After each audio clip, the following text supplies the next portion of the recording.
Well, that is a tough act to follow. And Cox, that was beautiful. That was heartfelt. So,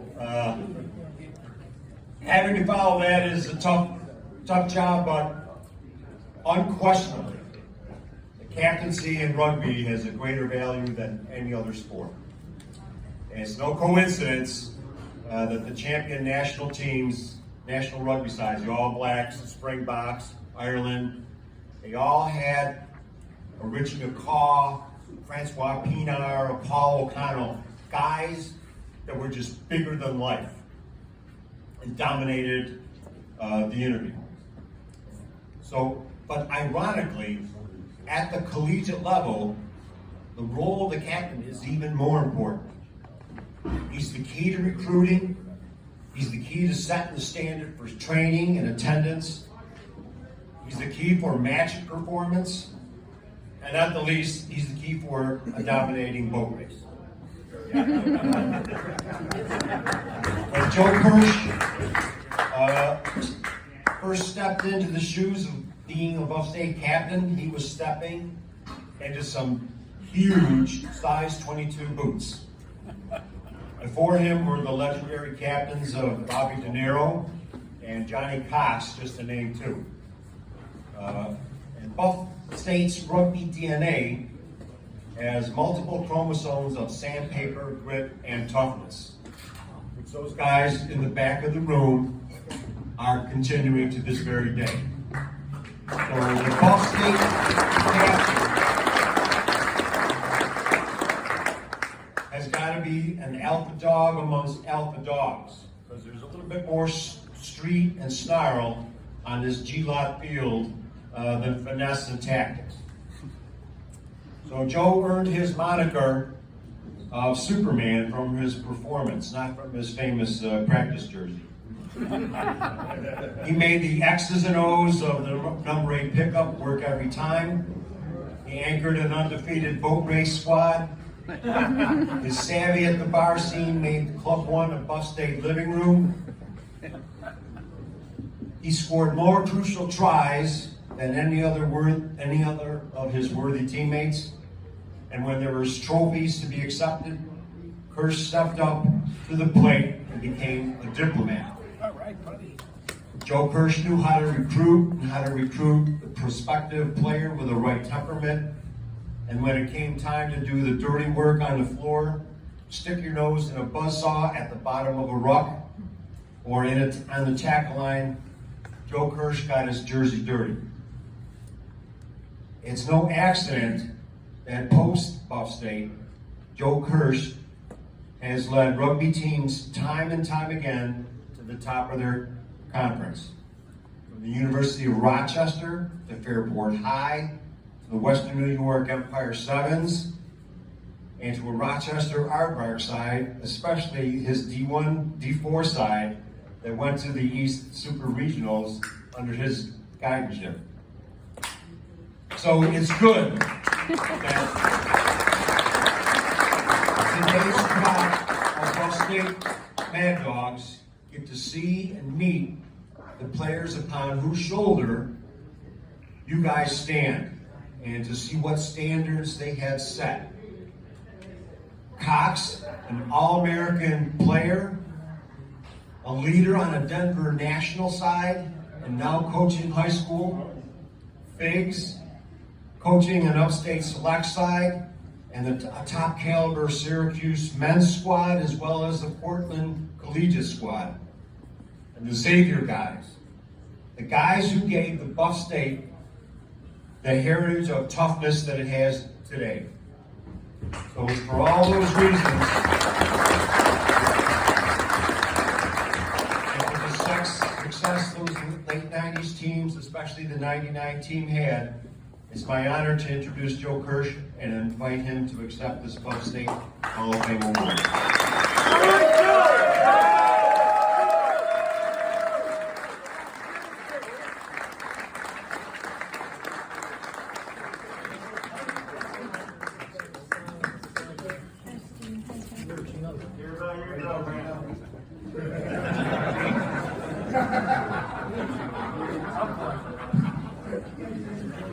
Oh, a couple great speakers there. John, that was awesome for a guy who left public speaking class. That was really good. Gene, thank you. First of all, I'll start with my thank yous. And before I get going, though, this is probably the most emotional speech I've ever had to give. And I've given a bunch of these type of speeches. I think I'll need another beer. Gavin, you got me?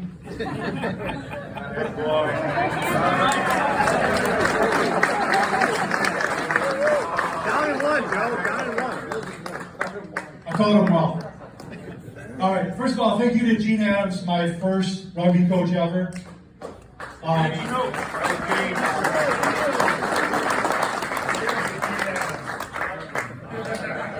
First coach I ever had throughout all my athletic endeavors that beat me in fitness. So that's very impressive, and that was awesome that he did that. Also, Coach McGurney, I don't know if you remember my first practice, hitting the pad that you were holding, you said, "That's a one-man ruck." It was the first time I ever hit it. I don't know what that is, but he's excited, so it got me excited. So that was great. And he said, he's like, "Oh, I know your dad and your uncle." And that's a way to my heart. So thank you, Mike. Thank you to my cousin Chaz for trying this out with me. Thanks, I was playing baseball at Buff State, and my best friend invites me to come out to Canisius and watch him play rugby there. And I watched it a Northeast regional, and Canisius beat whatever team was in town. Northeastern, and Ryan played awesome. And so I'm like, I need to do that. I need to stop playing baseball. I need to do that. So thank you, Ryan, for introducing me to rugby.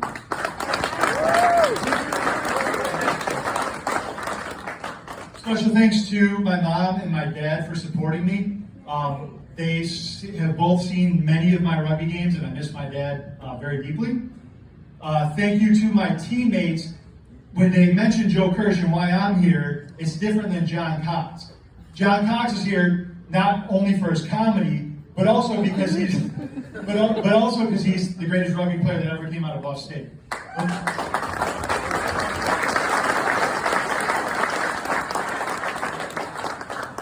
With my name comes leadership, and anytime someone talks about me as a rugby player, that usually comes up, and that's why I'm here. So it's a little different reason. Not that John wasn't a leader, but that was really, I think, my best asset to playing rugby. But the one thing is that's questionable because it was so easy to lead the teammates that I had back in the day. I played with athletes, I played with tough guys, guys that were committed, and it really made it fun for me as a captain and as a player. So thank you to all my teammates. A lot of them are here tonight. If you don't mind, if you played a rugby game with me at Buff State, if you don't mind standing up, maybe we give them a round of applause. You're the reason I'm here.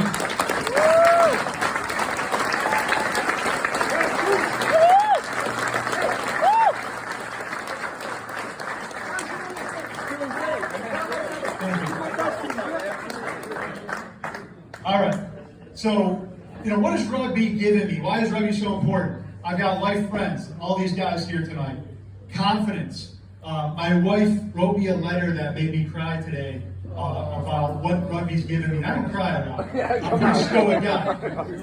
But it's given me this confidence. She mentioned confidence over and over and over again. I think that's why that's why I sort of scored higher than my grade. And it's that confidence level. Rugby is fun. Okay, it's a lot of fun, and that's something that I think everybody could use more of in their life, especially this day and age.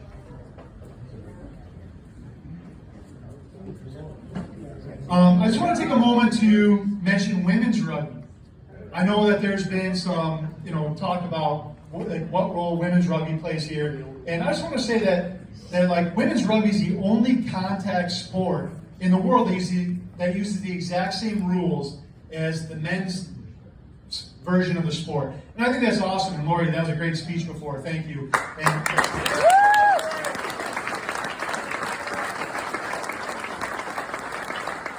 And to me, not only is it an equality issue, but the women's rugby team always made our socials better. Hell yeah. It's a positive outlet for people like my daughter, who's playing rugby now for her middle school team over there.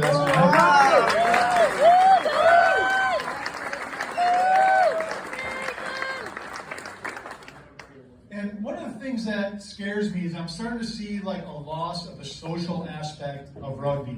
And so I just want to take a moment to mention that like that's very important, whether you're playing college, men's club, high school, whatever it is, stop at the social. If it's high school, have a piece of pizza, have a Coke. If it's, college, men's club, there's other things going on. But I think that's really important. That's what makes this sport unique. I coach with an older rugby player, John Wagner, and I coach at Aardvarks, the men's club. And the one day, Vac mentions like songs. And all our guys are like, we don't know any songs. And so we took a night after practice, built a bonfire at Aardvark Park and sang songs to them for like 2 hours. Like, this is great. And I think that's a very important aspect of rugby that we don't want to lose. It's what makes it unique.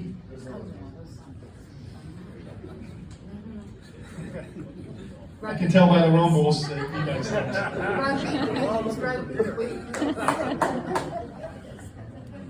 I definitely sang to a rugby queen or two in the past. And the other thing that like the social does is it gives like perspective and meaning of sports. There's very few people in this room, maybe John Cox, I don't know if anybody else has ever been paid to play rugby before, but most of us do it for the fun of it, and that's what sports should be. If you're a parent of a kid and they're like lifting 9 months out of the year to play sports, 3 months, you got the wrong perspective. Okay, this should be fun. Sports should be fun.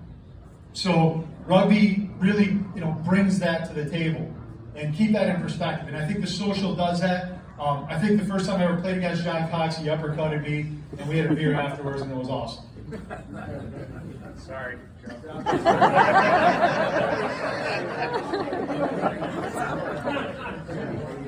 All right, last thing. Please give back. I know a lot of people in this room have, but if you can, help out coaching. Show up once a week. Help someone else. Bob Figueredo, amazing coach, involved like balls deep like me, in rugby and doing all those things. That's awesome. He refs as well. Become a rugby referee. We need them. Okay, we need referees. We need administrators.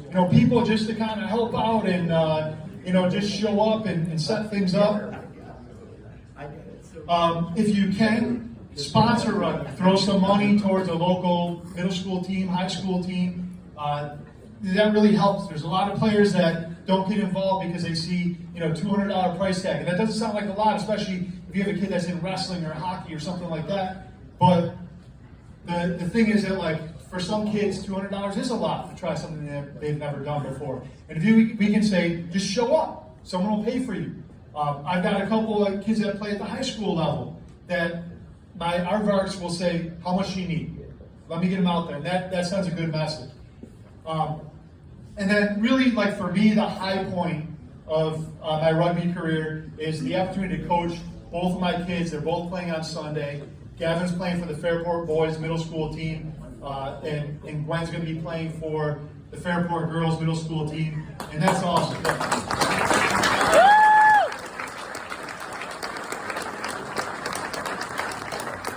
And that's in Glenmore on Sunday if anybody's not too hungover to show up. So again, thank you very much for all those that have influenced my rugby career. Appreciate you. Thank you for all my family that made it out here tonight, and those of you that have seen me play and come out to support me. This is awesome. Thanks a lot, guys. Cheers.